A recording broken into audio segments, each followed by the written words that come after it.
Sabi ko nga nandito pa siya sa Pilipinas, sa Davao pa. Baliktarin mo man yan, totoo mong kaibigan. Bahala lang, sabi ko nga ako, mas gusto ko pang maging kaibigan yung, alam niyo ho, may tindahan ho ako sa terminal, bus terminal. Gusto ko pang makipag-usap doon sa mga, yung nagtitinda sa sidewalk, kesa dito sa mga plastic Tupperware. So, mas gusto ko makausap yun, makihalubilo sa kanila, kesa sa mga ganong klaseng tao. So,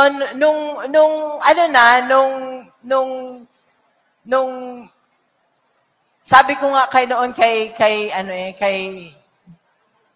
nandito pa siya sa Pilipinas, sa Davao pa.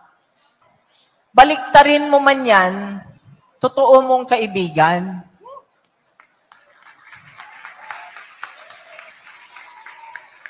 Inoferan man siya ng pera, hindi mo nila kayang bilihin. Totoo mong kaibigan. Kinulong na nila, kaibigan mo pa rin.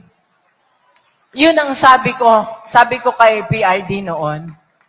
So, yan ho, dyan nyo na ho makita kung anong klaseng tao, yung bang hindi ka lang mabuti porket na habang nasa baba ka pa, makita mo yung totoong pag-uugali ng tao pagkat nandun na siya sa taas na, nag-iiba ho ang ugali.